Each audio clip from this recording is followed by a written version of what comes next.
பிரசிடென்ட்ன்றது யாரு? மக்களுக்கு வேலை பார்க்க வந்தவங்க, அவங்க பப்ளிக் சர்வெண்ட் அவங்க. அப்ப பப்ளிக் செலக்ட் பண்ற ஒரு கவர்மெண்ட்டுக்கு நீங்க அகைன்ஸ்டா தொடர்ந்து நடக்கிறீங்கன்னா உங்களை தூக்கி போட வேண்டிய பவர் இருக்கா இல்லையா? எங்க தலைவர் திரௌபதி முர்மு அவர்களை வந்து பிரசிடென்ட் ஆக்கும்பொழுது ரொம்ப ஷார்ப்பான வந்து ஒரு கிரிட்டிக்ஸ் வச்சாரு. என்னன்னா, சிங்கம் தான் ஆனா சர்க்கஸ் சிங்கம் அப்படின்னாரு.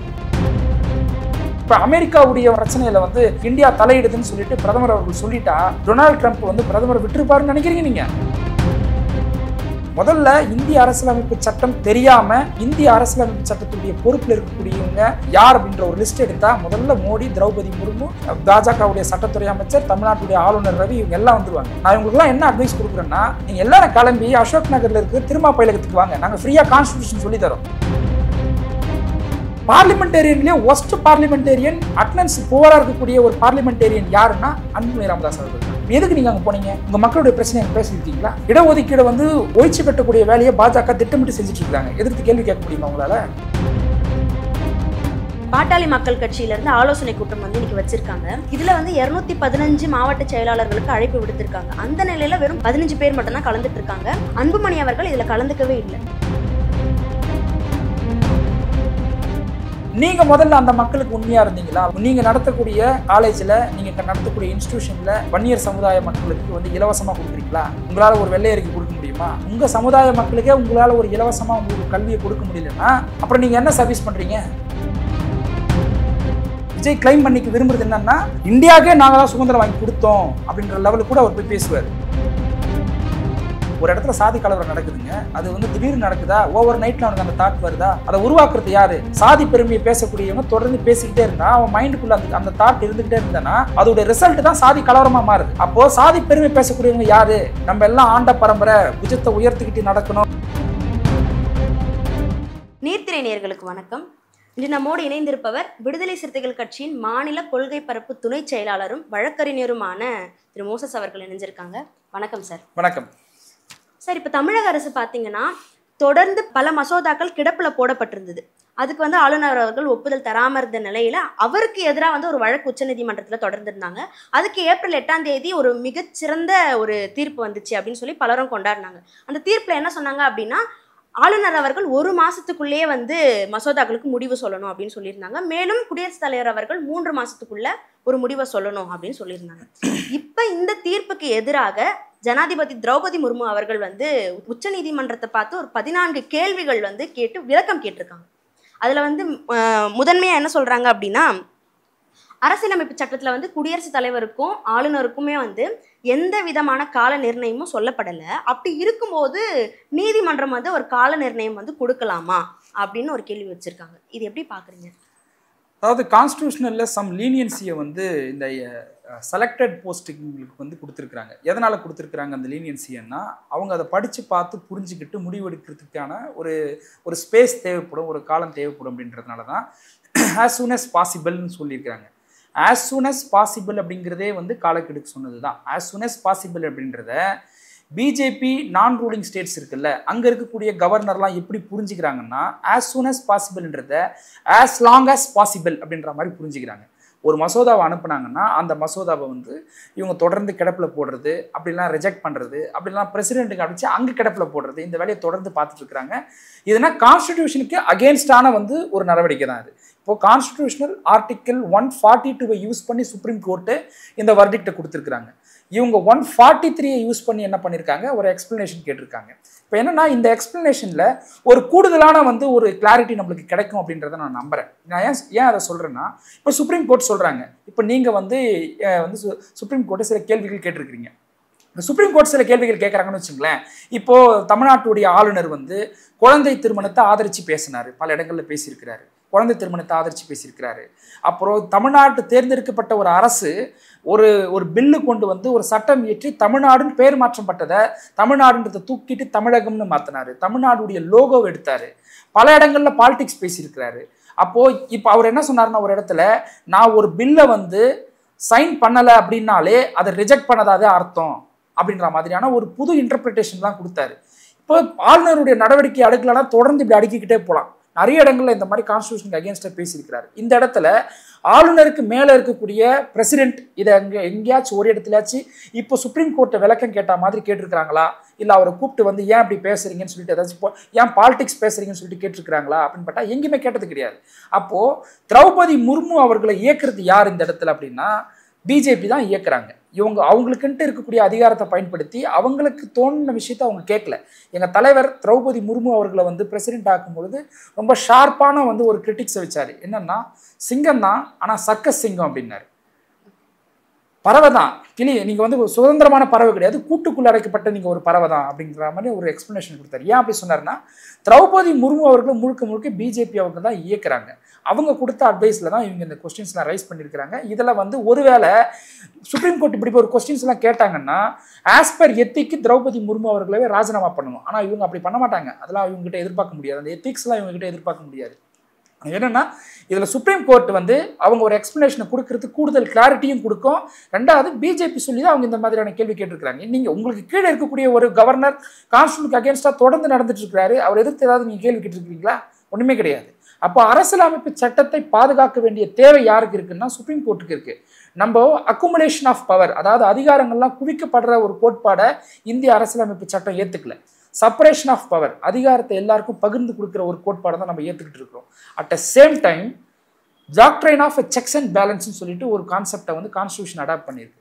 டாக்ட்ரைன் ஆஃப் செக்ஸ் அண்ட் பேலன்ஸ்னா என்னன்னா, லெஜிஸ்லேட்டிவ்ஸோ இல்லை வந்து எக்ஸிக்யூட்டிவ்ஸுடைய ஹெட்டோ கான்ஸ்டிடியூஷனில் வந்து ஓவர் ரூல் பண்ணும் பொழுது, இந்திய அரசியலமைப்பு சட்டத்தை மீறி ஒரு செயலை செய்யும் பொழுது அதை கண்டிக்க வேண்டிய இடத்துல யார் இருக்கிறாங்க, இல்லை அதை வந்து தடுக்க வேண்டிய இடத்துல யார் இருக்கிறாங்கன்னா சுப்ரீம் கோர்ட் இருக்கிறாங்க. அதனால தான் சுப்ரீம் கோர்ட், அபெக்ஸ் கோர்ட் எப்பவுமே வந்து கான்ஸ்டிடியூஷனுடைய வாட்ச் டாக்னு சொல்லுவோம். இந்திய அரசியலமைப்பு சட்டத்தை பாதுகாக்கக்கூடிய ஒரு பொறுப்பு அவங்களுக்கு தான் இருக்கு.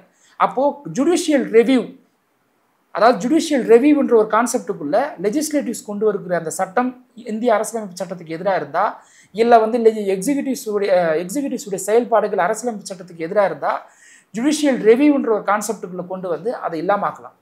ஸோ அதன் வகையில் அவங்களுக்கு கொடுக்கப்பட்டிருக்கிற அதிகாரமே என்ன அதிகாரம்னா இந்திய அரசியலமைப்பு சட்டத்தை பாதுகாக்கணும். இங்கே அரசு அப்படிங்கிறதே நீதித்துறை, நிர்வாகத்துறை, சட்டம் இயற்றும் துறை மூணையும் உள்ளடக்கியது தான் அரசு. அப்போது அந்த அரசுக்குள்ள ஒரு பிரான்ச்சாக இருக்கக்கூடிய ஜுடிஷியரி கான்ஸ்டிடியூஷன், இந்த அரசுக்கெல்லாம் எங்கேருந்து அதிகாரம் வருது, பவர் எங்கேருந்து சப்ளை ஆகுது இவங்களுக்குலாம்? இந்திய அரசியலமைப்பு சட்டத்தில் இருந்து தான் லெஜிஸ்லேட்டிவ்ஸ்க்கும் எக்ஸிக்யூட்டிவ்ஸ்க்கும் ஜுடிஷியரிக்கும் பவர் எங்கேருந்து வருதுன்னா அரசியலமைப்பு சட்டத்திலிருந்து தான் வருது.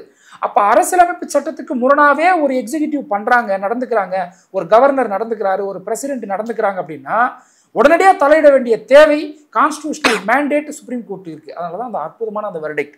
எப்போவுமே வந்து தமிழ்நாடு வந்து ஒரு மிகப்பெரிய ஒரு முற்போக்கான மாநிலம். தமிழ்நாடு பல வெர்டிக்ட் இந்த மாதிரி நம்ம வாங்கி கொடுத்துருக்குறோம். இந்தியன் கான்ஸ்டிடியூஷனில் ஃபர்ஸ்ட் அமெண்ட்மெண்ட்டை உருவாக்குனதே தமிழ்நாடு தான். இப்போ இந்த மாதிரி ஒரு வரலாற்று சிறப்பு மிக்க ஒரு தீர்ப்பு பெற்றது வந்து தமிழ்நாடு தான். இப்போது கான்ஸ்டிடியூஷனில் இருக்கக்கூடிய பவரை இன்வோக் பண்ணி தான் அவங்க பண்ணியிருக்கிறாங்க. இது வந்து மத்திய அரசுக்கு விழுந்து ஒரு பெரிய கொட்டு. இப்போ இவங்க கேட்டிருக்கிற கேள்விக்கு அவங்க இன்னும் இன்டர்பிரிட்டேஷன் பண்ணி சில விளக்கங்கள் கொடுத்தாங்கன்னா இவங்களுக்கு இது இன்னும் பெரும் அவமானம் தான். இப்போ மாநில சட்டமன்றத்தில் கொண்டு வந்த அந்த சட்டத்துக்கு ஆளுநரோட ஒப்புதல் இல்லாம அது நடைமுறைக்கு கொண்டு வர முடியுமா அப்படின்ற ஒரு கேள்வியும் முன் வச்சிருக்காங்க. அதாவது சுப்ரீம் கோர்ட் எந்த இடத்துலையுமே வந்து இப்போ ஒரு டைம் ஃபிக்ஸை ஃப்ரேம் பண்ணியிருக்காங்க. உதாரணத்துக்கு இப்போ வந்து பிரசிடென்ட் 3 மாதத்துக்குள்ளே முடிவெடுக்கணும், கவர்னர் வந்து 1 மாதத்துக்குள்ளே முடிவெடுக்கணும்னு ஒரு டைம் ஃப்ரேம் ஃபிக்ஸ் பண்ணுறாங்கன்னு வச்சுக்கலாம். இப்போ அந்த டைம் லிமிட்டுக்குள்ளே முடிவு எடுக்கல அப்படின்னா அந்த பில் வந்து பாஸ் பண்ணதாக கருதப்படும்னு சொல்லிட்டு வர்டிக்டில் சொல்லலை. என்ன சொல்லுவாங்கன்னா ஜுடிஷியல் வந்து நாங்கள் உள்ளே வருவோம், நாங்கள் உள்ள வந்து அதை இன்டர்ஃபியர் ஆகி அதை வந்து நாங்கள் பாஸ் பண்ண வேண்டிய எங்களுக்கு அந்த தேவை இருக்குது அப்படின்ட்டு சொல்கிறாங்க. ஏன் அதை அப்படி சொல்கிறாங்கன்னா எப்பவுமே எலெக்டட் வெர்சஸ் செலக்டட் அப்படின்ற ஒரு மோதல் வருதுன்னா டெமோக்ரஸியுடைய மிக முக்கியமான பங்கு என்னென்னா எலெக்டடை வந்து அப்ஹோல்டு பண்ணணும். அவங்க தான் ஜனநாயக மக்களால் தேர்ந்தெடுக்கப்பட்ட ஒரு அரசு தான் வந்து எலெக்டட். செலக்டட் அப்படின்றவங்க வந்து கவர்னர், இவங்கெல்லாம் அப்பாயிண்டி போஸ்டிங். கான்ஸ்டியூஷனில் இவங்களுக்குலாம் அப்பாயிண்டி போஸ்டிங். ஸோ இவங்களுக்கான அதிகாரத்தை வந்து தூக்கி பிடிக்கணும் அப்படின்ற தேவை வந்து இந்திய அரசியலமைப்பு சட்டத்துக்கு கிடையாது. அப்போது அதை கண்காணித்து அதை கண்டிக்க வேண்டிய பொறுப்பு வந்து நீதித்துறைக்கு இருக்குது. அதனால தான் அவங்க சொல்லியிருக்கிறாங்க. இப்போது அந்த மாதிரி டைம் ஃப்ரேமை ஃபிக்ஸ் பண்ணிட்டாங்கல்ல, இப்படி டைம் ஃப்ரேமை ஃபிக்ஸ் பண்ணியிருக்கிறாங்கன்றதே வந்து மத்திய அரசுக்கு ஒரு பெரிய குடைச்சல் தான். இப்போ எல்லா நான் பிஜேபி ரூலிங் ஸ்டேட்லேயுமே ஸ்டேட் கவர்மெண்ட் அவங்களுக்கு இருக்கிற அதிகாரத்தை பயன்படுத்தி அவங்க வந்து ஒரு லா கொண்டு வராங்கன்னு வச்சுங்களேன், அது மத்திய அரசுக்கு, ஒன்றிய அரசுக்கு எப்பவுமே அது குடைச்சலாக இருந்ததுன்னா அவங்க என்ன பண்ணுவாங்க? இப்போ கவர்னர் வச்சு as soon as possibleக்கு ஒரு கிளியரான டெஃபினேஷன் இல்லை அப்படின்றத வச்சு இவங்க காலம் தாழ்த்திக்கிட்டே போனாங்க. இப்போ அதுக்கு ஒரு முடிவு வந்துருச்சு. as soon as possibleக்கு என்ன அர்த்தம்ன்றதை சுப்ரீம் கோர்ட் சொல்லிட்டாங்க. அப்போ இம்ப்ளிமெண்ட் பண்ண வேண்டிய இடத்துல இருக்கக்கூடியவங்க என்ன பண்ணுவாங்க? அதை இம்ப்ளிமெண்ட் பண்ணி தான் ஆகணும். நம்மளுடைய சிஸ்டமே நம்மளுடைய பார்லிமெண்ட்ரி சிஸ்டமே ஜட்ஜ்மெண்ட் மேட் லாவையும் நம்ம அக்செப்ட் பண்ணிக்கிட்டோம். ஜட்ஜ்மெண்ட் மேட் லான்னா என்னன்னா லெஜிஸ்லேட்டிவ்ஸ் தான் வந்து சட்டம் எழுதுவாங்க. லெஜிஸ்லேட்டிவோட முக்கியமான ஒர்க்கே எனாக்டிங் தி லா தான். ஆனால் அந்த சட்டம் இயற்றக்கூடிய அதிகாரம் யாருக்கும் இருக்குன்னா கான்ஸ்டிடியூஷன் யாருக்கும் கொடுத்துருக்கு அப்படின்னா நீதிபதிகளுக்கும் கொடுத்துருக்கு. நீதிபதி கொடுக்கக்கூடிய தீர்ப்புகள் இங்கே சட்டமாகத்தான் கருதப்படும். அதுதான் ஜட்ஜ்மெண்ட் மேடு லா. அப்போ ஜட்ஜ்மெண்ட் மேடு லா சுப்ரீமா இல்லை லெஜிஸ்லேட்டிவ் கொண்டு வருகிற சட்டம் சுப்ரீமா அப்படின்ற ஒரு வாதம் நடந்ததுன்னா ஜட்ஜ்மெண்ட் மேட் லா தான் சுப்ரீம். அப்படிதான் நம்ம கான்ஸ்டியூஷன் சொல்லுது. அப்போது இவங்க ஏதாவது இதுக்கு சப்ஸ்டிடியூட்டாக ஏதாவது வந்து ஒரு அமெண்ட்மெண்ட் கொண்டு வந்தாலோ சுப்ரீம் கோர்ட்டு திருப்பியும் தலையிடுவாங்க. ஏன் தலையிடுவாங்கன்னா கான்ஸ்டிடியூஷனுடைய பேசிக் ஸ்ட்ரக்சரையே மாற்ற நினைக்குது பாஜக. நான் கேட்குறேன், இந்தியாவில் கான்ஸ்டிடியூஷனுக்கு பேரலா கான்ஸ்டிடியூஷன் தான் சுப்ரீம் பவர். கான்ஸ்டிடியூஷன் தான் வந்து பிரைம் மினிஸ்டருக்கு, சுப்ரீம் கோர்ட் ஜட்ஜஸ்க்கு, பிரசிடென்ட்டுக்கு என்ன அதிகாரம், சீஃப் மினிஸ்டருக்கு என்ன அதிகாரம்னு சொல்லக்கூடிய பவர் கான்ஸ்டிடியூஷன் தான் இருக்குது. அப்படி கான்ஸ்டிடியூஷனுக்கு பேரலா ஒரு டிராஃப்ட் கான்ஸ்டிடியூஷனை யூபியில் ஒரு கூட்டம், ஒரு சாதுக்கள் கூட்டம் உருவாக்குறாங்க. இதுதான் அடுத்த கான்ஸ்டிடியூஷன். இந்த கான்ஸ்டிடியூஷன் பிரகாரம் வந்து இந்தியான்ற ஒரு நாடே கிடையாது, ஹிந்து ராஷ்டிரம்னு தான் நாங்கள் அறிவிக்க போகிறோம், இந்தியாவுடைய பேரை மாற்ற போகிறோம் அப்படின்ற ஒரு விஷயத்தை கொண்டு வராங்கல்ல. இது அஃபென்ஸ் அகேன்ஸ்ட் கான்ஸ்டிடியூஷன். இந்த மாதிரி நேரங்கள்லாம் கான்ஸ்டிடியூஷனுடைய ஹெட்டாக இருக்கக்கூடியவங்க திரௌபதி முர்மு என்ன பண்ணிட்டு இருந்தாங்க? ஏதாவது ஒரு கேள்வி கேட்டாங்களா? அதுக்கு வந்து அவங்க மேலே ஒரு எஃப்ஐஆர் பதிவு பண்ணுங்கன்னு சொன்னாங்களா?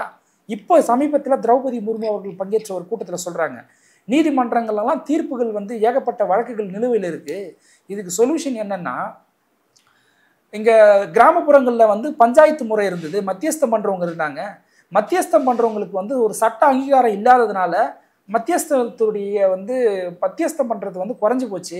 இதனால சின்ன சின்ன வழக்குகளுக்கெல்லாம் கூட நீதிமன்றத்துக்கு வராங்க. அதனால நீதிமன்றத்தில் வந்து வழக்குகள் தேக்க அதிகமாகுது. ஸோ கிராமப்புறங்களில் மத்தியஸ்தம் பண்ணுறவங்களுக்கு வந்து ஒரு சட்ட அங்கீகாரத்தை கொடுக்கணும்னு சொல்லிட்டு இந்தியாவுடைய ஃபர்ஸ்ட் சிட்டிசனாக இருக்கக்கூடிய திரௌபதி முர்மு யாருடைய ப்ரெசன்ஸில் பேசுகிறாங்கன்னா சுப்ரீம் கோர்ட்டுடைய ஜட்ஜஸுடைய ப்ரெசன்ஸில் ஒரு மீட்டிங்கில் பேசுகிறாங்க. இப்போ நான் சோஷியல் மீடியாவில் நான் இப்போ பார்க்கும்போது நான் அந்த செய்தியை படிச்சுட்டு நாட்டாம முறை அந்த மாதிரி. ஆமாம், இப்போ இந்தியாவுடைய கிராமங்கள் எப்படி கட்டமைக்கப்பட்டிருக்கு, தலித் மக்களுக்கு அங்கே என்ன பிரதிநிதித்துவம் இருக்கு, அங்கே வந்து ஆதிக்க சாதி மனநிலை கொண்டவங்களுடைய கைதான ஓங்கி இருக்கு. கஃப் பஞ்சாயத்துன்னு சொல்லிட்டு நார்த் இந்தியாவில் ஒரு சிஸ்டமே இருக்கு. அப்போ அதன் முறையில் வந்து தொடர்ந்து தலித் மக்களுக்கு ஒரு அநீதி இழுக்கப்பட்டிருக்கு. தலித் மக்களுடைய ரெப்ரசன்டேட்டிவா வந்திருக்கக்கூடிய ஒரு பிரசிடென்ட் என்ன சொல்றாங்கன்னா, கஃப் பஞ்சாயத்து கிராமப்புறங்களில் மத்தியஸ்தம் பண்றவங்களுக்கு சட்ட அங்கீகாரத்தை கொடுங்கன்னு சொல்லி ஒரு ரெக்கமெண்டேஷன் வைக்கிறாங்க. இப்போ நாங்கள் சொன்னது சரியா இல்லையா? நீ சர்க்கஸ் சிங்கதான்றது சரியா இல்லையா? அப்போ நீங்கள் யாரு? உண்மையாலே தலித் மக்களுடைய ரெப்ரசன்டேட்டிவா? உண்மையிலே ஒடுக்கப்பட்ட மக்களுடைய ட்ரைப்ஸுடைய ரெப்ரசன்டேட்டிவா? நீங்கள் கிடையாது. இப்போ பாஜக சொல்லக்கூடிய விஷயம், கஃப் பஞ்சாயத்து முறைகளை வந்து நீங்கள் வந்து சட்ட அங்கீகாரம் கொடுங்க, மத்தியஸ்தம் பண்ணுறவங்களுக்கு சட்ட அங்கீகாரம் கொடுங்கன்னு ஒரு பிரசிடென்ட் சொல்கிறாங்க. நோக்கம் என்னன்னா, சனாதன முறையை நீங்கள் வந்து நடைமுறைப்படுத்துறதுக்கான முயற்சி. கேஸ்ட் சிஸ்டம்லாம் அப்படியே இருக்கணும், யாரும் மதம் மாறக்கூடாது, நீ வந்து ஆண்டாண்டு காலமாக இந்த தொழிலை தான் நீ செய்யணும், எதிர்த்து கேள்வி கேட்கக்கூடாது, ஜாதி ரீதியான ஒரு உளவியல் அவனுக்கு ஒரு ஒடுக்குமுறை அவங்க மேலே தொடர்ந்து வந்து உருவாக்கிக்கிட்டே இருக்கக்கூடிய ஒரு வேலையை தான் அவங்க செய்கிறாங்க.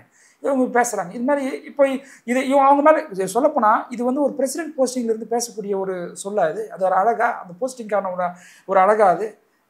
இப்போ அவங்க மேலே என்ன நடவடிக்கை எடுக்க போகிறாங்க? எல்லாருமே சட்டத்துக்கு உட்பட்டவங்க தான். ரூல் ஆஃப் லா தான் வந்து நம்ம ஏற்றுக்கிட்ட கோட்பாடு.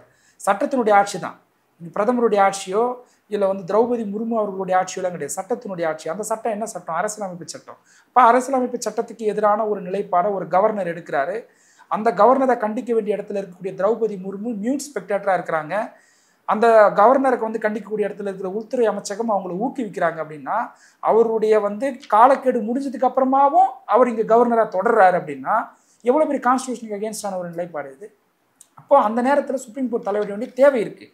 அதை சுப்ரீம் கோர்ட்டு சூமோட்டோவாக சில வழக்குகளை தலையிடலைன்னா சுப்ரீம் கோர்ட்டை தலையிட வைக்க வேண்டிய ஒரு பொறுப்பு தமிழ்நாடு கவர்மெண்ட்டுக்கு இருக்குது. ஏன்னா நம்ம அதை பண்ணியிருக்கிறோம். கான்ஸ்டியூஷனில் முக்கியமான அமெண்ட்மெண்ட்டுக்கு காரணம் தமிழ்நாடு தான். அதான் முற்போக்கான ஒரு மாநிலம். நம்ம வந்து அந்த மாதிரியான ஒரு கவர்னன்ஸை நம்ம இந்தியாவுக்கு ஒரு ரோல் மாடலாக கொடுத்துருக்கோம். ஸோ அதனால் வந்து இந்த மாதிரி டைம் லிமிட்டை ஃபிக்ஸ் பண்ணது அப்படிங்கிறது யூனியன் கவர்மெண்ட்டுக்கு ஒரு கூடுதல் தலைவலி. இப்போ நீங்கள் சொல்கிறீங்க பிஜேபியோட தூண்டுதனால் தான் திரௌபதி முர்மு அவர்கள் வந்து செயல்படுறாங்க அப்படின்னு. நம்ம ஏன் இப்படி பார்க்கக்கூடாது? இப்போ குடியரசுத் தலைவருக்கே வந்து ஒரு கால நிர்ணயம் வந்து கொடுத்துருக்காங்க. இது அவங்களுக்கு ஒரு அச்சுறுத்தலா அல்லது அவங்களுக்கு ஒரு இதுவா இருக்கலாம்ல, பின்னடைவா இருக்கலாம்ல, அதனால அவங்க இது அவங்களாவே இது கேட்டிருக்கலாம் இல்லையா? என் ரிசல்ட் என்ன, ஒருத்தருக்கு பவரை கான்ஸ்டியூஷன் வந்து ஒருத்தருக்கு அதிகாரத்தை கொடுத்துருக்குறாங்கன்னா அதோடைய நோக்கம் என்ன தெரியுமா? அவங்கள அலங்காரப்படுத்தி பார்க்கணும், அவங்கள வந்து சஃபஸ்டிகேட்டடாக வச்சுக்கணும், அவங்கள வந்து க்ளோரிஃபை பண்ணணும் அப்படின்றது கான்ஸ்டியூஷனுடைய நோக்கமா?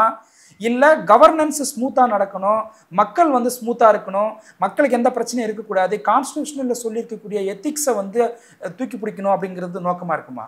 அப்போது இங்கே வந்து பிரசிடென்ட் அவமானப்படுத்திட்டாங்க அப்படின்றது கிடையாது. பிரசிடென்ட்ன்றது யார்? மக்களுக்கு வேலை பார்க்க வந்தவங்க, அவங்க பப்ளிக் சர்வெண்ட், அவங்க பப்ளிக்கு சர்வெண்ட்டாக இருக்கிறவங்க.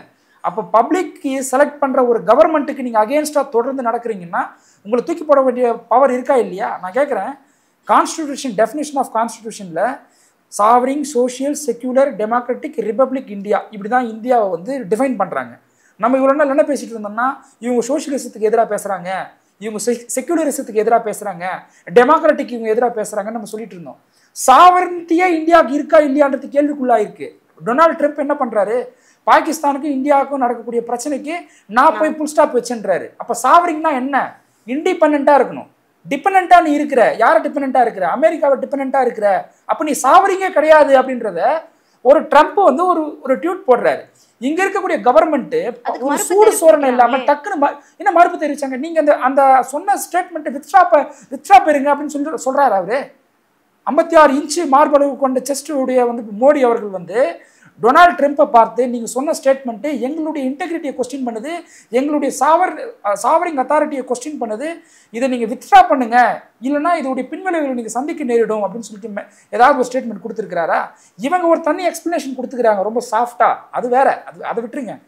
இது எவ்வளோ பெரிய இப்போ அமெரிக்காவுடைய வந்து பிரச்சனையில் வந்து இந்தியா தலையிடுதுன்னு சொல்லிட்டு பிரதமர் அவர்கள் சொல்லிட்டா டொனால்ட் ட்ரம்ப் வந்து பிரதமரை விட்டுருப்பாருன்னு நினைக்கிறீங்க நீங்கள்? அப்போ நீங்கள் வந்து நீங்கள் கான்ஸ்டியூஷனில் சொல்லியிருக்கக்கூடிய ஃபஸ்ட்டு வேர்டு அதுதான். Sovereign, socialist, secular, democratic, republic India வார்த்தை அடிபட்டு போச்சு. நீ சாவரிங்கே கிடையாது, நான் உன்னுடைய பிரச்சனையில் நான் தலையிடுவேன் அப்படின்றத அவர் சொல்கிறார். இது எவ்வளோ பெரிய அவமானம்?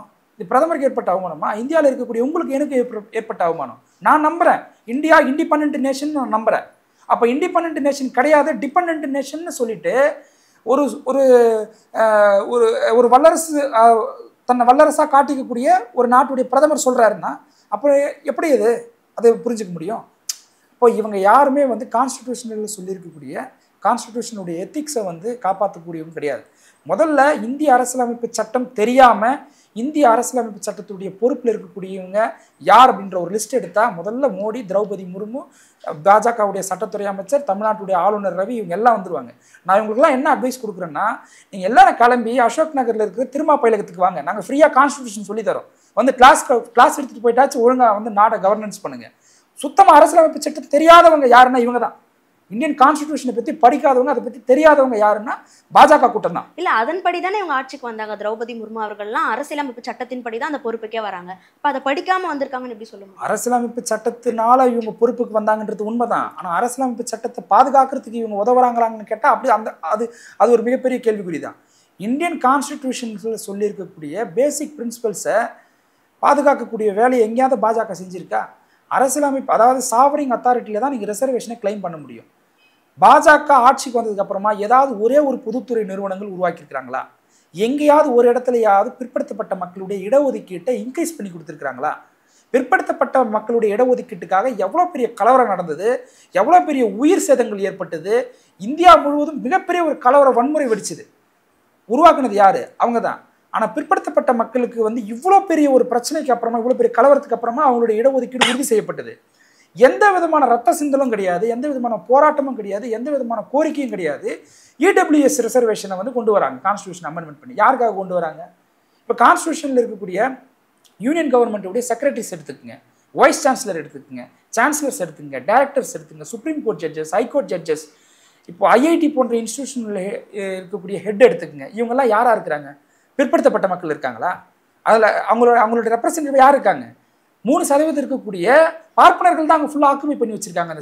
அவங்க தான் இருக்காங்க. நீங்கள் யூனியன் கவர்மெண்ட்டுடைய செக்ரட்டரிஸ் எடுத்து பாருங்க, அந்த லிஸ்ட் எடுத்து பாருங்க. 87 பேர் அதில் யூனியன் கவர்மெண்ட்டுடைய செக்ரட்டரிஸ் இருக்காங்கன்னா ஒரே ஒரு பிற்படுத்தப்பட்ட மக்கள் கூட கிடையாது அதில். அப்போ பிற்படுத்தப்பட்ட மக்களுடைய ரெப்ரசன்டேட்டிவ்னு சொல்லிக்கக்கூடிய அன்புமணி ராமதாஸ் யாரோட கூட்டணியில் இருக்கிறாரு? பாஜகவோட கூட்டணியில் இருக்கிறார். அப்போ பாஜகவோட கூட்டணியில் இருந்துக்கிட்டு பிற்படுத்தப்பட்டவங்களுடைய ரெப்ரசன்டேட்டிவா இருக்கக்கூடிய அன்புமணி ராமதாஸ் பார்லிமெண்டேரியன்லேயே ஒஸ்ட் பார்லிமெண்டேரியன் அட்டனன்ஸ் புவரா இருக்கக்கூடிய ஒரு பார்லிமெண்டேரியன் யாருன்னா அன்புமணி ராமதாஸ் அவர்கள் தான். எதுக்கு நீங்க அங்கே போனீங்க? உங்க மக்களுடைய பிரச்சனை அங்கே பேசியிருக்கீங்களா? இடஒதுக்கீடு வந்து ஒழிச்சு கட்டக்கூடிய வேலையை பாஜக திட்டமிட்டு செஞ்சுட்டு இருக்காங்க. எதிர்த்து கேள்வி கேட்க முடியுமா உங்களால? தமிழர் நலன் சார்ந்த விஷயங்கள் உங்களால் பேச முடியுமா? எல்லா இடங்களுமே இரட்டை நிலைப்பாடு தான். ஆனால் பிற்படுத்தப்பட்ட மக்களின் குரலா ஒழிக்கக்கூடிய எங்கள் தலைவரை இவங்க என்ன பண்ணுவாங்க, ஒரு கேஸ்ட்டுக்குள்ளே அடைக்கிறதுக்கான முயற்சியை தொடர்ந்து கட்டமைச்சிட்டு இருப்பாங்க. இப்போ இந்த கேஸ்க்கு திரௌபதி முர்மு அவர்கள் வந்து கேட்ட கேள்விகள்னால ஏதாவது மாற்றம் வருமா? இந்த தீர்ப்பில் ஏதாவது மாற்றம் வரும்னு நினைக்கிறேன். இன்னொரு கொட்டு தான் விடும்னு நான் சொல்கிறேன். இன்னொரு கொட்டு இவங்களுக்கு ரொம்ப ஸ்ட்ராங்காக விடும். ஏன்னா இவங்க கேட்டுக்கிற ஒவ்வொரு கேள்விக்குமே அவங்க ஒரு இன்டர்பிரிட்டேஷன் கேட்பாங்க. இப்போ உதாரணத்துக்கு கேளுங்களேன், டைம் லிமிட்டை நீங்கள் ஃபிக்ஸ் பண்ண முடியுமா? ஆஸ் சூன் ஆஸ் பாசிபிள் தானே கான்ஸ்டியூஷனில் சொல்லியிருக்கு. நீங்கள் எப்படிங்க வந்து உள்ள ஃபிக்ஸ் பண்ண முடியும்னு கேட்குறாங்கன்னு வச்சுக்கேன். சரி, டைம் லிமிட்டை நீ ஃபிக்ஸ் பண்ணுன்னு கேட்குறாங்கன்னு வச்சுக்கேன். ஆஸ் சூன் ஆஸ் பாசிபிளுக்கு என்ன டைம் லிமிட்டை நீ ஃப்ரேம் பண்ணு. ஆஸ் லாங் ஆஸ் பாசிபிள்னா as long as possible, as soon as possible, ரெண்டுத்துக்கும் டெஃபினேஷன் இன்னைக்கு கூடன்னு சொல்லி கேட்டாங்கன்னா என்ன பண்ணுவீங்க? நீங்கள் என்ன பண்ணுவாங்க? இந்த மாதிரி கவர்னர் வந்து கான்ஸ்டியூஷனுக்கு அகேன்ஸ்டாக செயல்பட்டுருக்கிறாருல, குழந்தை திருமணத்தை ஆதரித்து பேசியிருக்கிறாரு, தமிழ்நாடு லோகோவை தூக்கியிருக்கிறாரு, தமிழ்நாடுன்ற பேரை மாற்றிருக்கிறாரு, இப்படி ஒரு பெரிய லிஸ்ட் இருக்குல்ல. அவர் மீது எடுத்த நடவடிக்கை என்னன்னு கேட்டால் என்ன பதில் சொல்லுவீங்க? அப்போது சுப்ரீம் கோர்ட்டு சில கவுண்டர் கொஸ்டினை வச்சாங்கன்னா பிஜேபிக்கு இன்னும் ஸ்ட்ராங்காக கொட்டு விடும். இவங்க என்ன பண்ணுவாங்கன்னா, சுப்ரீம் கோர்ட்டை தன்மையப்படுத்த முடியுமா? சுப்ரீம் கோர்ட்டில் அரிது மரிதா இந்த மாதிரியான ஒரு தீர்ப்புகள்லாம் வரும். ஸோ அந்த மாதிரி சுப்ரீம் கோர்ட்டை எப்படி வந்து காவிமயமாக்குறது அப்படின்ற ஒரு முயற்சியானா பிஜேபி எடுத்துகிட்டு தான் இருக்கிறாங்க ஆல்ரெடி. ஒகேஷ்னலாக இந்த மாதிரி ஒரு நல்ல வரடிக்டும் வருது. அதையும் அதாவது வந்து ஒழித்து கட்டக்கூடிய வேலை இருக்கான்றதான் பார்ப்பாங்க. அப்போ இதில் மாற்றம் வர்றது கஷ்டம் அப்படின்னு சொல்றீங்க? இல்லை, அவங்க கேட்கக்கூடிய கவுண்டர் கொஸ்டின்ஸ் மூலிமா பிஜேபிக்கு இன்னும் செட்பேக் ஆகிறதுக்கு தான் வாய்ப்பு இருக்கு. இது ஒரு புறம் இருக்க, பாட்டாளி மக்கள் கட்சியிலேருந்து ஆலோசனை கூட்டம் வந்து இன்னைக்கு வச்சிருக்காங்க. இதில் வந்து 215 மாவட்ட செயலாளர்களுக்கு அழைப்பு விடுத்திருக்காங்க. அந்த நிலையில் வெறும் 15 பேர் மட்டும்தான் கலந்துட்டு இருக்காங்க. அன்புமணி அவர்கள் இதில் கலந்துக்கவே இல்லை. இது எப்படி பார்க்குறீங்க? எங்கள் கட்சி எப்பவுமே வந்து பாஜகவை தனிமைப்படுத்தணுன்றது மட்டும் எங்கள் நோக்கம் கிடையாது, பாமகவையும் தனிமைப்படுத்தணும். ஏன் பாமகவையும் பாஜகவையும் நாங்கள் தனிமைப்படுத்தணும் அப்படின்னா, இவங்க ரெண்டு பேருமே என்னுடைய சோஷியல் இன்ஜினியரிங் ஒரே பேட்டர்ன், ப்ளூ பிரிண்ட் பார்த்தா ஒரே மாதிரி தான் இருக்கும். அவங்க என்ன பண்ணுவாங்கன்னா, முஸ்லீம்ஸ் வெறுப்பு, ஆன்டி முஸ்லீம் வந்து பாலிடிக்ஸை நேஷனல் பினாமினலில் பண்ணுவாங்க. இவங்க வந்து ஆன்டி தலித், பார்ப்பனர் அல்லாத ஒரு கூட்டமைப்பை உருவாக்குன தமிழ்நாட்டில் தலித் அல்லாத ஒரு கூட்டமைப்பை உருவாக்குனவர் யாருன்னா ராமதாஸ் அவர்கள். இவங்க முழுக்க முழுக்க சாதி பெருமை பேசி, தன் சுயஜாதி பெருமையை பேசி அதை வந்து உருவாக்கி அதை மக்கள் மத்தியில் கொண்டு போயிட்டு அந்த கேஸ்ட் மனநிலை மூலமா ஒரு ரிசல்ட்டை பெறணுன்றதை இவங்களுடைய சோஷியல் இன்ஜினியரிங் கிட்டத்தட்ட பிஎம்கேவுடைய பாஜகவுடைய சோஷியல் இன்ஜினியரிங் ஒரே பேட்டர்ன் தான். அதனால தான் நாங்கள் என்ன பண்ணுறோம், வந்து விமர்சிக்கிறோம். இப்போது நீங்கள் சொன்னீங்கல்ல, அவங்க கூட்டத்தில் நிறைய பேர் கலந்துக்கல, அதெல்லாம் அவங்க கட்சியுடைய உட்கட்சி பிரச்சனை, அதில் கூட நம்ம தலையிட விரும்பல. பாஜகவுடைய பிஎம்கே வந்து பாஜகவுடைய ஒரு குட்டி பாஜக அப்படி, பாட்டாளி மக்கள் கட்சி ஒரு குட்டி பாஜக அப்படின்றத எங்கள் தலைவர் பல இடங்களில் தெரிவிச்சிருக்கிறார். ஏன் அப்படின்னு நாங்கள் சொல்கிறோன்னா, இப்போ அவர் சொன்னார்ல ஒரு ஸ்டேட்மெண்ட்டு, நம்ம எல்லாம் வந்து நெருப்புல இருந்து வந்தவங்க அப்படின்னு. இந்த சேம் பேட்டர்னை அங்கே மோடி வந்து நான் வந்து பயாலஜிக்கல் சன்னே கிடையாது, நான் ஒரு டிவைன் சைல்டு அப்படின்ற மாதிரி பேசியிருப்பார். இவங்க ரெண்டு பேருமே புராண கதைகளை அறிவியலுக்கு முரணாக பேசுவாங்க தொடர்ந்து. இப்போ இஸ்ரோவுடைய வளர்ச்சி எந்த அளவுக்கு இருக்குது, அப்போது இஸ்ரோவுடைய வந்து ஒரு பெரிய அசுர வளர்ச்சிக்கு போயிட்டு நம்ம அந்த இடத்துல நிலாவில் கால் வச்சுட்டு வந்தோம்னா அந்த இடத்துக்கு இவங்க வந்து அதை ஒரு ரிலீஜியஸ்டிக் பர்ஸ்பெக்டிவ்ல தான் இவங்க அப்ரோச் பண்ணுவாங்க. ஸோ அதனால சிவசக்தின்னு ஒரு பேர் வைக்கணும் அப்படின்வாங்க. ஸோ முழுக்க அறிவியலுக்கு முரணாக பேசக்கூடியவங்க, அறிவியலுக்கு எதிராக சிந்திக்கக்கூடியவங்க. எப்பவுமே ஆபரேஷன் சிந்தூர் அப்படின்னு தானே அந்த பேர் வச்சிருந்தாங்க. அதான் நான் முழுக்கமே இவங்களுடைய அஜெண்டா எல்லாமே கான்ஸ்டிடியூஷன் எப்பவுமே, அதாவது அறிவியலை பேசின ஒரு சட்ட புத்தகம் எது தெரியுமா? இந்திய அரசியலமைப்பு சட்டம் தான். இந்திய அரசியலமைப்பு சட்டம் தான் ஒரு நவீன இந்தியாவை எப்படி உருவாக்குறது அறிவியல் பூர்வமாக பேசின ஒரு விஷயம். ஆனால் இவங்க என்ன பண்ணுவாங்கன்னா, அந்த கான்ஸ்டிடியூஷனை பயன்படுத்தி அதிகாரத்துக்கு வந்துட்டு முழுக்க புராண கதைகளை பேசி அதை வந்து மக்கள் மத்தியில் கொண்டு போயிட்டு அதை ஊக்குவிக்கிற வேலையும், அதை சொல்லி மக்களை பிளவுபடுத்தி அதன் மூலியமாக அரசியல் பண்ணக்கூடிய வேலையை தொடர்ந்து பிஜேபியும் பாமகவும் செஞ்சுட்டு இருக்காங்க. தமிழ்நாட்டில் இப்போ நடந்த மாநாடும் அதுதான். பிஎம்கேவுடைய மாநாடு முழுக்க ஏதாவது அறிவியல் பூர்வமாக அவங்க பேசின ஏதாவது ஒரு விஷயத்த சொல்லுங்க. எங்கள் தலைவர் விமர்சிக்கிறாரு அவர் மறைமுகமாக, நான் மற்ற தலைவர் மாதிரி அடங்கமறு அத்துமீறிலாம் சொல்ல மாட்டேன்னு சொல்லிட்டு. அடங்கமறு அத்துமீறி திமிரி அடி திருப்பி அடின்ற ஒரு ஸ்லோகன் பிற்படுத்தப்பட்ட மக்களுக்கு எதிராக சொன்னப்பட்ட ஒரு ஸ்லோகனா கிடையாது. அதோடைய அந்த முழக்கம் யாருக்கு எதிராக எங்கள் தலைவர் எழுதின முழக்கம்னா, போலீஸ் அட்ராசிட்டிஸ் தலித் மக்கள் மத்தியில் தலித் மக்கள் மேலே இருக்கும் பொழுது எழுதப்பட்ட ஒரு ஸ்லோகன். போலீஸ் அட்ராசிட்டிஸ் தலித் மக்கள் மீது மட்டும்தான் இருக்கா? கிடையாது. ஓபிசி மக்களும் அதில் பாதிக்கப்பட்டிருக்கிறாங்க. அந்த ஸ்லோகன் ஓபிசி மக்களுக்கும் பொருந்தும், வன்னியர் மக்களுக்கும் பொருந்தும். ஓபிசி மக்களுக்கு எதிரா வந்து ஆனா இவங்க என்ன பண்றாங்க, அதுதான் சொல்றேன். இவங்களுடைய சோசியல் இன்ஜினியரிங் எப்படின்னா, விசிகா ஒரு ஆன்டி ஓபிசி பார்ட்டி, பிற்படுத்தப்பட்ட மக்களுக்கு எதிரான ஒரு கட்சி அப்படிங்கிறத இவங்க பிற்படுத்தப்பட்ட மக்கள் மத்தியில் கட்டமைக்கிறதுக்கான ஒரு முயற்சியை தொடர்ந்து செஞ்சுட்டு இருக்காங்க. ஆனால் பிற்படுத்தப்பட்ட மக்களுடைய முகமாக காட்டிக்கக்கூடிய அன்புமணி ராமதாஸ் பிற்படுத்தப்பட்ட மக்களுடைய உரிமையை நாடாளுமன்றத்தில் பேசுறாரான்னு கேட்டால் நாடாளுமன்றத்துக்கு போகிறது கிடையாது. ஒரு புவர் அட்டனன்ஸ் வச்சுருக்கக்கூடிய ஒரே பார்லிமெண்டேரியன் யாருன்னா இவர் தான். அப்போ இவங்களுடைய பாருங்க, ஒரு பக்கம் என்ன ஸ்டாண்ட் எடுக்கிறாங்க, மறுபக்கம் என்ன ஒரு ஸ்டாண்ட் எடுக்கிறாங்க பாருங்க. நாங்க தொடர்ந்து பிற்படுத்தப்பட்ட மக்களுடைய குரலா எங்களுடைய தலைவர் எல்லா இடங்கள்லையுமே பேசிட்டு இருக்காரு. நாங்க எங்கேயுமே எங்களை வந்து ஒரு தலித் மூமெண்டா மட்டுமே எங்களுக்கு டிஃபைன் பண்ணிக்கல. வேளச்சேரியுடைய தீர்மானமே வந்து எல்லாரையும் உள்ளடக்கியது தான். எவ்வளவு பெரிய ஒரு துணிச்சல் வேணுங்க. அப்படியே ஒரு ஒரு ஆர்கனைஸ்டா கட்டமைக்கப்பட்ட ஒரு கட்சியை மொத்தமா கலைக்கிறார். கலைச்சிட்டு ரிசர்வேஷன் மூலியமா ஓபிசி மக்களையும் பெண்களையும் உள்ள கொண்டு வர்றாரு எங்க தலைவர். அப்போ நாங்க யாருக்காக போராடுறோம், யாருக்காக பேசுறோம்? அப்போ அந்த மக்களுக்கு எதிராகவே எங்களை திசை திருப்பக்கூடிய ஒரு முயற்சியை தொடர்ந்து அன்புமணி ராமதாஸ் அவர்கள் செஞ்சுட்டு வராங்க. அதனால தான் நாங்கள் என்ன பண்ணுறோம்னா, பொலிட்டிக்கலாக அவங்கள ஐசோலேட் பண்ணோம். அவங்க எங்களை ஐசோலேட் பண்ண பார்த்தாங்க, நாங்கள் அவங்கள ஐசோலேட் பண்ணி வச்சிருக்கோம். இது புரிஞ்சுக்கிட்டு சிலர் என்ன பண்ணுறாங்க, திமுக கூட்டணியிலிருந்து விசிகாவை பிரிக்கணும், இங்கே வந்து தலித் மக்களுக்கு எதிரான கிரைம் இன்க்ரீஸ் ஆகிருக்கு, விசிகாவை நாங்கள் பிரிக்கணும். சரி, தலித் மக்களுக்கான எதிரான கிரைம் டிஎம்கே பீரியடில் இன்க்ரீஸ் ஆகி தான் இருக்குது, யார் இல்லைன்னு சொன்னால் அதுக்கு எதிராக பேசுறது யார்? விஜய் பேசுகிறாரா? அன்புமணி ராமதாஸ் பேசுகிறாரா? நாம் தமிழர் கட்சி சீமான் பேசுகிறாரா? கான்ஸ்டிடியூஷனலி அப்போசிஷன் பார்ட்டி லீடர் யார்? எடப்பாடி பழனிசாமி. தலித் இஷ்யூக்கு எடப்பாடி பழனிசாமி கொடுத்த கன்சர்ன் என்ன? சொல்லுங்க. நாளைக்கே நாங்கள் ஆட்சி அதிகாரத்துக்கு வந்தால் ஹானர் கில்லிங்க்கு நாங்கள் ஆக்ட் கொண்டு வருவோம்னு சொல்லுங்க, பார்க்கலாம். சொல்ல மாட்டாங்க. இப்போ தலித் பிரச்சனையை பேசக்கூடியவங்களையே இவங்க குற்றச்சாட்டு வச்சு எப்படியாவது திமுக கூட்டணியில் ஒரு ஃபிக்ஷன் ஏற்படுத்தின ஒரு முயற்சி இவங்க தொடர்ந்து திட்டமிட்டு செஞ்சுட்டு வராங்க. இதுக்கு ஒரு பெரிய ஆர்கனைஸ்டாக வந்து ஒரு பெரிய கூட்டமே இதுக்காக இயங்குது, மீடியா சப்போர்ட்டோட இயங்குறாங்க.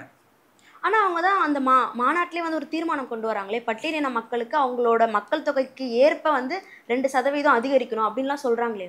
அதாவது விகிதாச்சார முறையில் ரிசர்வேஷனை கொடுக்கணுன்ற ஒரு கோரிக்கையை நேஷ்னல் ஃபினாமினா, அது வந்து அது யார் பண்ணக்கூடிய வேண்டிய அதிகாரம் யாருக்கு இருக்குது? சர்வே இருக்குது, சென்சஸ் இருக்கக்கூடிய அதிகாரம் இருக்குது.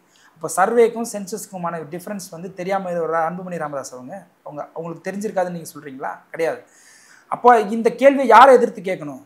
ஒன்றிய அரசு நீங்கள் வந்து சீக்கிரமாக கேஸ்ட் சர்வே எடுங்க, அந்த கேஸ்ட்டுக்கு ஏற்ற பிரதிநிதித்துவத்தை கொடுங்க. இங்கே பாருங்கள், உங்களுடைய யூனியன் கவர்மெண்ட்டில் இருக்கக்கூடிய செக்ரட்டரிஸ் சொல்ல ஒரே ஒரு ஓபிசி ரெப்ரசன்டேட்டிவ் கூட இல்லைங்க அப்படின்றத ஆர்டிஐ மூலிமா நீங்கள் எடுத்து போடலாம்.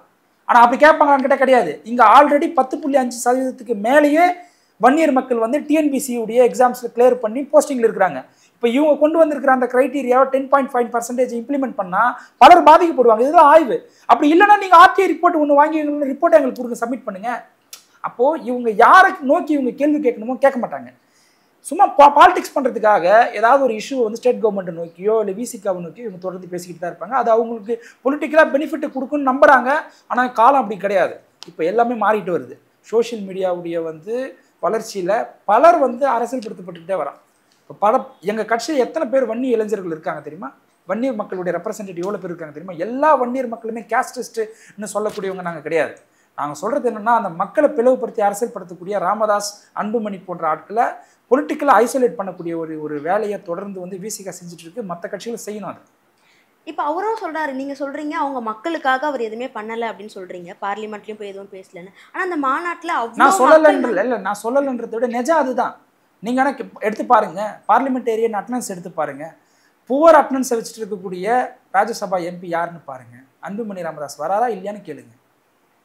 இப்போ அவர் அங்கே போய் பேசாமல் இருக்கிறது ஒரு பக்கம் அப்படின்னா, ஆனால் மாநாட்டில் தன்னுடைய சமூக மக்களுக்காக ரொம்ப அக்கறை மிகுந்தவராக உங்களுக்காக கல்விக்காக தான் போராடுறேன் அப்படின்னு ரொம்ப வலி மிகுந்த அந்த சொற்களை பயன்படுத்தி பேசுகிறத பார்க்க முடியுது. சரி, அப்படி பேசக்கூடிய ஜிகே மணி ஒரு முறை ஒரு ப்ரெஸ் மீட்டில் நீங்கள் பார்த்தீங்களா? இவரும் பார்லிமெண்ட்டுக்கு போக மாட்டாராம். பார்லிமெண்ட்டுக்கு போகணும், டைம் ஆயிடுச்சுன்னு சொல்லக்கூடியவரும் அங்கே போய் என்ன கிடைக்க போகிறீங்க நீங்கள் அப்படின்னு ரொம்ப கடுமையான ஒரு உடல் மொழியால் கண்டிச்சுட்டு நம்ம பார்த்தோமா இல்லையா வீடியோவில்? அப்போது பேச வேண்டிய இடம் எதுங்க? மக்கள் மத்தியில் வந்து அவங்க பிற்படுத்தப்பட்ட மக்களுடைய பிரச்சனையை பேச வேண்டிய இடம் எது? யாருக்கு எதிராக பேசணும்? இதை வந்து கரெக்டாக பண்ணுறாரு அன்புமணி ராமதாஸ்னு கேட்டால் இல்லை. யாருக்கு எதிராக கேள்வி கேட்கணும்? ஒன்றிய அரசுக்கு எதிராக தான் நீங்கள் கேள்வி கேட்க வேண்டிய தேவை இருக்குது. கேஸ்ட் சர்வே அவங்கள நோக்கி தான் நீங்கள் கேட்கணும். கேட்குறீங்களா? கேட்கல. பார்லிமெண்டேஷன் போகிறீங்களா? போகிறது கிடையாது. உங்கள் கட்சியில் இருக்கக்கூடிய எம்எல்ஏவாச்சு இங்கே வந்து செக்ரட்டரியேட்டுக்கு நாங்கள் போன டைம் ஆயிடுச்சுன்னு கேட்டால் அங்கே போயிட்டு என்ன கிழக்கு போகிறீங்க, உட்காருங்க அப்படின்றீங்க. கடுமையான உடல் மொழியில் நடந்து பேசுகிறீங்க. இப்போ உங்களுடைய மக்கள் பணின்றது என்ன? நெருப்புலேருந்து வந்தவங்க, அப்படின்னு சொல்லிட்டு நம்ம வந்து ஹாலிவுட் ஃபிலிமை வந்து காப்பி அடித்து பேசுகிற மாதிரி பேசுகிறதா அரசியல்? மக்களை ஜனநாயகப்படுத்தணுங்க. அமைச்சர் சிவசங்கர் அவர்களும் எம்ஆர்கே பன்னீர்செல்வம் அவர்களும் அமைச்சர் எம்ஆர்கே பன்னீர்செல்வம் அவர்களும் ஒரு ஸ்டேட்மெண்ட் ஒன்று சொன்னாங்க. என்ன சொன்னாங்கன்னா, தமிழ்நாட்டில் தலித் மக்கள், அதாவது வந்து விசிகா எங்கெல்லாம் வலிமையாக இருக்கிறாங்களோ, விசிகா குடியிருப்புகள் எங்கெல்லாம் இருக்கோ, அங்கே இருக்கக்கூடிய வாக்குகள் ஒரு 100 ஓட்டு இருக்குன்னா 97 98 ஓட்டு எங்களுக்கு சிந்தாமல் செதறாமல் திமுக கூட்டணிக்கு வருது அப்படின்னு சொன்னது யாருன்னா திமுகவுடைய அமைச்சர்கள் சொன்னாங்க. இது அந்த மக்கள் விசிகா மீது வச்சிருக்கிற நம்பிக்கை. இந்த நம்பிக்கையை வன்னியர் மக்கள் உங்கள் மேலே வச்சிருந்ததை இழந்துட்டாங்க. அதனால தான் நீங்கள் வந்து உங்களுடைய கட்சியுடைய நிறுவன தலைவரே வந்து மேடையில் சொல்கிறாரு, நம்மளை காலை வாடுறாங்க, நம்மளுக்கு ஓட்டு போட மாட்டேன்றானுங்க, நம்மளை ஏமாத்திரானுங்கன்னு சொல்லிட்டு காக்கா பிடிக்கிறானுங்கன்னு சொல்லிட்டு அந்த மக்கள் நீங்கள் முதல்ல அந்த மக்களுக்கு உண்மையாக இருந்தீங்களா, லாயலாக இருந்தீங்களா? நீங்கள் நடத்தக்கூடிய காலேஜில், நீங்கள் நடத்தக்கூடிய இன்ஸ்டியூஷனில் வன்னியர் சமுதாய மக்களுக்கு வந்து இலவசமாக கொடுக்குறீங்களா? உங்களால் ஒரு வெள்ளை அறிக்கை கொடுக்க முடியுமா? அந்த பணமே யாருக்கிட்ட இருந்து கலெக்ட் பண்ணப்பட்ட ஃபண்டு இதெல்லாம். அப்போது உங்கள் சமுதாய மக்களுக்கே உங்களால் ஒரு இலவசமாக உங்களோட கல்வியை கொடுக்க முடியலன்னா அப்புறம் நீங்கள் என்ன சர்வீஸ் பண்ணுறீங்க? நல்லா படிங்க, நம்ம மனு கொடுத்துட்டே இருக்கோம், மனு கொடுக்குற சமூகமாக இருக்கும், நம்ம மனு வாங்குற சமூகமாக மாறணும். எப்படி மாறுவீங்க? நீங்கள் கல் எடுத்து கலவரம் பண்ணுறதுக்கு சொல்லி கொடுக்குறீங்க. இப்போ நடக்கிற எல்லா கலவரத்துக்கும், சாதி ரீதியாக நடக்கக்கூடிய கலவரத்துக்கும் எங்கேயோ ஒரு இடத்துல பேசுகிற சாதி பெருமை தானே காரணமாக இருக்குது. ஒரு இடத்துல சாதி கலவரம் நடக்குதுங்க, அது வந்து திடீர்னு நடக்குதா, ஓவர் நைட்டில் அவனுக்கு அந்த தாட் வருதா? அது ஒரு பெரிய தாட் ப்ராசஸ் ஆஃப் தாட். அதை உருவாக்குறது யார்? சாதி பெருமையை பேசக்கூடியவங்க தொடர்ந்து பேசிக்கிட்டே இருந்தால் அவன் மைண்டுக்குள்ளே அந்த தாட் இருந்துக்கிட்டே இருந்தேன்னா அதோடைய ரிசல்ட் தான் சாதி கலவரமாக மாறுது. அப்போது சாதி பெருமை பேசக்கூடியவங்க யார்? நம்ம எல்லாம் ஆண்ட பரம்பரை, புஜத்தை உயர்த்திக்கிட்டு நடக்கணும் அப்படின்னு சொல்கிறீங்க. உண்மையில ஆண்ட பரம்பரை யார் இப்போ இந்தியாவில்? நான் சொன்ன அந்த லிஸ்ட்லலாம் யார் இருக்கிறா? கவர்னராக யார் இருக்கிறா, வைஸ் சான்சலராக யார் இருக்கிறா, டைரக்டராக யார் இருக்கிறா, யூனியன் செக்ரட்டரிஸாக யார் இருக்கா, high court judges, supreme court judges, இவங்க தான் ஆண்ட பரம்பரை. அப்போ அந்த ஆண்ட பரம்பரை லிஸ்ட்டில் யார் இருக்கிறா? பார்ப்பனர்கள் இருக்காங்க. அப்போ உண்மையான ஆண்ட பரம்பரை பார்ப்பனர்கள் தான். நீ ஆண்ட பரம்பரையே கிடையாது. அப்போ அந்த மக்களை அவங்களுக்கு எதிராக நீங்கள் பேசக்கூடிய ஒரு அரசியலை நீங்கள் பண்ணுறீங்களான்னு கேட்டால் கிடையாது. அப்போ அதெல்லாம் இதுதான் வந்து மக்களை எஜுகேட் பண்ணுறது, மக்களை வந்து அரசியல் படுத்துறது. இதை நீ பண்ணுறாரு அன்புமணி ராமதாஸ் பண்ணுறாருன்னு கேட்டால் கிடையாது. யாரை நோக்கி கேள்வி கேட்கணுன்றது அரசியலில் ரொம்ப முக்கியமான ஒரு விஷயம். நம்ம என்ன கேள்வி கேட்குறோம், யாரை நோக்கி கேட்குறோம்? என்ன கேள்வி கேட்குறீங்க? நம்மளுக்கு உரிமையெல்லாம் மறுக்கப்பட்டுச்சு, ரைட்டு விடு. யாரை நோக்கி கேட்குறீங்க? கூட்டணியில் இருக்கக்கூடிய பாஜக கூட்டணியில் இருந்துக்கிட்டு பாஜக நோக்கி கேட்க முடியுமா அந்த கேள்வியை? அப்போது அவருடைய எல்லாமே வந்து தனி மனிதனுடைய வளர்ச்சி தான். ராமதாஸுடைய குடும்பம், அவங்களுடைய வளர்ச்சி சார்ந்து தான் அவங்களுடைய அரசியல். அதை வன்னியர் சமுதாய இளைஞர்கள் இப்போ புரிஞ்சுக்க ஆரம்பிச்சிருக்கிறாங்க. இப்போ அவங்களோட, அதாவது ராமதாஸ் அவர்கள் வந்து இடஒதுக்கீடு கொண்டு வந்தது, அவங்க தான் வந்து அவங்க சமூக மக்களுக்கு பல விஷயங்கள் வந்து போராடி கொண்டு வந்ததாகவும், அதுதான் உண்மையான சமூக நீதி, இப்போ இருக்கிற இந்த ஆட்சி வந்து போலியான சமூக நீதி அப்படின்னு விமர்சிச்சிருக்காங்க. சமூக நீதினா என்ன அர்த்தம்னா, ஒரு சமூகத்தில் வல்னரபிள் செக்ஷனாக இருக்கக்கூடியவனை பாதுகாக்கணும். இந்த சமூகத்தில் வல்னரபிள் செக்ஷனாக இருக்கக்கூடியவங்க யார்? தலித் மக்கள், தனி குடியிருப்பு, அவங்களுக்கு வந்து அதிகாரம் மறுக்கப்பட்ட மக்களாக இருக்கிறாங்க. அந்த மக்கள் இருந்து அதுக்கு அடுத்ததாக வந்து நீதி மறுக்கப்பட்ட ஒரு சமூகமாக வன்னியர் மக்கள் இருக்கிறாங்க. இப்போ வன்னியர் மக்களை வந்து, வன்னியர் சமுதாய மக்களை வந்து தலித் சமுதாயத்துக்கு எதிராக திருப்பக்கூடிய வேலையை ராமதாஸ் செய்கிறாரா, இல்லை வன்னியர் சமுதாய மக்களை வந்து எனக்கு மேலே இருக்கக்கூடிய அதிகாரத்தில் இருக்கிறவனுக்கு எதிர்த்து கேள்வி கேட்கக்கூடிய அரசியலை ராமதாஸ் பண்ணுறாரா, இல்லை அன்புமணி பண்ணுறாருன்னு கேட்டால், இவங்களுக்கு கீழே இருக்கவங்களுக்கு எதிராக தான் இவங்களை கொம்பு சீவி விடுறாங்க. அது மூலிமா நம்ம வந்து இவங்களை போலரைஸ் பண்ண முடியும்னு நம்புகிறாங்க. இதுக்கு பேர் தான் சனாதன பாலிடிக்ஸ். இவங்க யார் நம்மளுக்கு உண்மையிலே நம்ம பவரை எடுத்துக்கிட்டாங்களோ அவங்கள நோக்கி இவங்க கேள்வி கேட்கறதுக்கு சொல்ல மாட்டாங்க. அவங்களுக்கும் கீழே இருக்கவங்களை நோக்கி வந்து இவங்க கலவரத்தை தூண்டிவிட முயற்சி செய்வாங்க. அந்த வேலையை செய்கிறது தான் அன்புமணி ராமதாஸ் அவர்கள். இப்போ அவங்களுக்குள்ளே நடக்கிற அந்த பவர் ஷேரிங் பிரச்சனைனா கூட பெரிய விஷயம்லாம் ஒன்றும் கிடையாது. அவங்களுக்குள்ளே இருக்க குடும்பத்தில் இருக்கிற அதிகார போட்டி தான். ஏன்னா ராமதாஸ் அவங்களுக்கு அவருடைய மகள் வழி பேரனுக்கு அதிகாரம் கொடுக்கணும், இளைஞரணி போஸ்டிங்கை கொடுக்கணுன்றது அவருடைய விருப்பம். இவருக்கு அப்படி கொடுக்கக்கூடாது, கட்சி நாளைக்கு அவருடைய கண்ட்ரோலில் போயிட்டா என்ன ஆகுறது அப்படின்னு யோசிக்கிறார். அவங்களுக்குள்ளே நடக்கிற ஃபேமிலிக்குள்ளே நடக்கக்கூடிய பவர் ஷேரிங் பிரச்சனை தான் அது. அதனால சமூகத்துக்கு எந்த பிரயோஜனமும் கிடையாது, வன்னியர் சமுதாய மக்களுக்கு எந்த பிரயோஜனமும் கிடையாது. இப்போ விசிக தலைவரே வந்து பல இடங்கள் என்ன சொல்றாருன்னா, பாமகவால வன்னிய சமூக மக்களுக்கு, இளைஞர்களுக்கு வந்து ஒரு பாதுகாப்பு இல்லை, அவங்க வந்து அப்படியே தான் இருப்பாங்க, நம்ம தான் பாதுகாக்கணும், நான் வந்து அதில் வந்து முன்னுரிமை கொடுத்து பாதுகாப்பேன் அப்படின்லாம் சொல்றாரு. பாமக வந்து அதை செய்ய தவறிட்டு வராங்களா? அதனால தான் வந்து இப்படி சொல்ல வேண்டிய சூழ்நிலை இருக்கா? அமைப்பாய் திரள்வோம் அப்படின்றதுக்கான நோக்கம் என்ன தெரியுமா? நம்மலாம் ஏன் அமைப்பாக மாறணும்? அமைப்புன்னா என்ன? ஒரு 10 பேர் சேர்ந்தா ஒரு அமைப்பு தான். நம்மளாம் அமைப்பாக மாறுவோம், அமைப்பாய் திரள்வோம் அப்படின்றதுக்கான நோக்கமே என்னன்னா பாதுகாப்பு தான். என்ன பாதுகாப்புனா சமூக பாதுகாப்பு. ஒரு தலித் மக்கள் குடியிருக்கக்கூடிய ஒரு பகுதியில் ஒரு 500 பேர் இருக்கிறாங்கன்னா ஒரு 50 பேர் கட்டை கடப்பாரை நெருப்பெல்லாம் கொண்டு வந்து ஒரு பெரிய கலவரத்தை ஏற்படுத்திட்டு அவனால் பாதுகாப்பாக வெளியில் போயிட முடியும்னு அவன் நம்புறான் தெரியுமா? அவன் அந்த நம்பிக்கை அவனுக்கு எது கொடுக்குது? அவனுடைய சாதி பெருமை கொடுக்குது. அந்த மக்கள் திருப்பி அடிக்க மாட்டான் அப்படின்ற ஒரு உளவியல் அவனுக்கு கொடுக்குது. இப்போ வடகாட்டில் கூட நடந்துச்சு. ஆமாம், நடந்துச்சு. அப்போது அந்த மக்களை வந்து எம்பவர் பண்ணுறதுன்னு இருக்குல்ல, அமைப்பாய் நீ திரண்டா மட்டும்தான் நீ அவனை எதிர்த்தே பேச முடியும், அவனை எதிர்த்து கேட்க முடியும். அப்போது அங்கேருந்து ஒரு கூட்டம் வருது இல்லை, ஒரு 50 பேர் ஒரு கூட்டம் வருது இல்லை, அப்போ அங்கே ஒரு 1000 பேர் இருக்கிறான்னு வச்சுங்களேன். ஊர் தெரு பகுதியில் ஒரு 1000 பேர் இருக்கிறான். ஆனால் ஒரு 50 பேர் தான் வரான்னா அந்த 50 பேர் தான் நம்மளுக்கு பிரச்சனை. அங்கே இருக்கக்கூடிய 1000 பேர் நம்மளுக்கு பிரச்சனை கிடையாது. உதயநிதி ஸ்டாலின் அவர்களுடைய இப்போ அந்த மாமன்னன் படத்தில் கூட ஒரு அற்புதமான ஒரு டைலாக் வரும். 4 பேருடைய பிரச்சனை எப்படி வந்து ஒரு 4000 பேருடைய வந்து அவமானமாக மாறுது அப்படின்வாங்க. அந்த 50 பேர் வரான்ல, அவன் தான் கேஸ்டிஸ்ட்டு. அங்கே இருக்கக்கூடிய 1000 பேர் கேஸ்டிஸ்ட் கிடையாது. விசிகா நாங்கள் அந்த 1000 பேர் எதிர்க்கல, ஊர் தெருவில் இருக்கக்கூடிய எல்லாருமே எங்களுக்கு எதிரானவங்க நாங்கள் சொல்லலை. உள்ளே வராம பார்த்தீங்களா, அந்த ஒரு கேஸ்டிஸ்ட் ஒரு 50 பேர் சேர்ந்து அந்த மாபு ஒரு கூட்டம் வருது இல்லை, அவனை தான் நாங்கள் எதிர்க்கிறோம். அவன் மேலே சட்ட ரீதியான நடவடிக்கை எடுக்குன்னு தான் நாங்கள் சொல்கிறோம். சட்டத்தில் இடம் இருக்குங்க.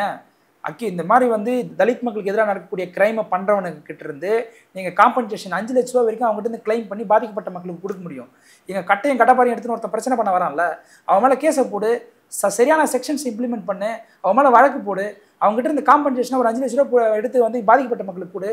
ஒரு கலவரமானதுனால ஒரு 5 லட்ச ரூபா நான் இழக்கிறேன்னா அடுத்தது நான் கட்டையை எடுப்பேனா? அந்த கலவரத்துக்கு போவேனா? அப்போ இங்கே ப்ராப்பராக லாவை இம்ப்ளிமெண்ட் பண்ணல. யார் இம்ப்ளிமெண்ட் பண்ணல? போலீஸ் பண்ணலை. அப்போது அவங்க மேலே ஆக்ஷன் எடுக்க வேண்டிய பொறுப்பு யாருக்கு இருக்குன்னா திமுக அரசுக்கு இருக்குது. அது சில இடங்களில் திமுக தவறும்பொழுது சுட்டி காட்ட வேண்டிய தேவை வந்து விசிகாக்கு இருக்குது. விசிகா சுட்டி காட்டுறோம், எதிர்த்து போராடுறோம், ஆர்ப்பாட்டம் நடத்துகிறோம். ஆனால் இதை எதையுமே பண்ணாத விஜய் நாளைக்கு முதலமைச்சர் ஆகிடுவாராம், எடப்பாடி பழனிசாமி முதலமைச்சர் ஆகிடுவாராம், சீமான் வந்து முதலமைச்சர் ஆகிடுவாங்களாம். இவங்கெல்லாம் முதலமைச்சர் கனவுலே சுற்றுறாங்க. இவங்க யாருமே இந்த மாதிரியான இஷ்யூவில் இப்போ திமுக ஒரு பிரச்சனை பண்ணுறாங்கன்னா அந்த பிரச்சனையை டக்குன்னு எடுத்து அரசியல்படுத்த வேண்டிய தேவை யாருக்கு இருக்குது? எதிர்கட்சிகளுக்கு இருக்குல்ல. அப்போது தொடர்ந்து வந்து தலித் இஷ்யூஸை வந்து சரியாக திமுக அட்ரஸ் பண்ணலை அப்படின்றத விசிகா நாங்கள் சொல்கிறோம்ல. இதை டக்குன்னு கிராப் பண்ணி விஜய் நாளைக்கு ஒரு ஆர்ப்பாட்டம், எடப்பாடி ஒரு ஆர்ப்பாட்டம், சீமான் ஒரு பெரிய ஆர்ப்பாட்டம் அறிவிக்க சொல்லுங்க பார்க்கலாம். ஏன் அவங்கெல்லாம் கம்முன்னு இருக்காங்க? அப்போ இவங்களை விட அவங்க ரொம்ப டேஞ்சரானவங்க. அது இந்த பர்ஸ்பெக்டிவ்ல இருந்து தான் நாங்கள் திமுக கூட்டணியில் தொடர்றோம். ஆனால் விஜய் வந்து இப்போ ஒரு அறிக்கை விட்டுருந்தாரு. அந்த அறிக்கையில் என்ன சொல்கிறாரு அப்படின்னா, இந்த பொள்ளாச்சி வழக்குக்கெலாம் கூட இதுக்கு முன்னாடி வக்ஃபு பற்றி நாங்கள் ஒரு அறிக்கை வந்து விட்டுருந்தோம். அதில் வந்து நாங்கள் தான் வந்து ரொம்ப போராடுறதாகவும், அதாவது தமிழக வெற்றி கழகம் தான் வந்து வக்ஃபுக்கு வந்து ரொம்ப போராடினதாகவும் போர்க்களத்தில் வந்து நின்னதாகவும் வந்து பதிவிட்டிருக்காரு. இந்த போராட்டத்தில் வந்து திமுக கூட்டணியில் இருக்கிற கட்சிகள்லாம் வந்து கலந்துக்கணும், அது உங்களோட தார்மீக கடமைலாம் சொல்கிறாரு. விஜயுடைய கட்சிக்கு வந்து இந்திய எதிர்ப்பு போராட்டத்தில் மிகப்பெரிய பங்கு இருக்குது. எமர்ஜென்சி பீரியடில் நடந்த போராட்டத்திலையும் விஜய் கட்சிக்கு ஒரு பெரிய பங்கு இருக்குது. ஏன் சுதந்திர போராட்ட தியாகத்திலையும் விஜய் கட்சிக்கு வந்து ஒரு மிகப்பெரிய பங்கு இருக்குது. இது எல்லாமே இருக்குது, நாங்கள் யாரும் மறுக்கல. அதே அந்த அந்த மனநிலையிலிருந்து தான் விஜய் பேசுகிறார். விஜய் கிளைம் பண்ணிக்க விரும்புறது என்னன்னா, இந்தியாவுக்கே நாங்கள் தான் சுதந்திரம் வாங்கி கொடுத்தோம் அப்படின்ற லெவலுக்கு கூட அவர் போய் பேசுவார். எல்லா தமிழ்நாட்டினுடைய சமூக நீதி போராட்டத்திலையும் விஜய் கட்சியாளர்களுக்கு பங்கு இருக்குது. அவங்க அப்படி சொல்லுவாங்க, நம்மளும் அதை நம்பணும். அப்படி தான் அந்த ஸ்டேட்மெண்ட்டையும் நான் புரிஞ்சுக்கிறேன். ஓகே சார், இவ்வளவு நேரம் நீர்த்துறையோடு உங்கள் நேரத்தை செலவிட்டு பல கருத்துக்கள் வந்து பகிர்ந்துக்கிட்டீங்க. ரொம்ப நன்றி. நன்றி.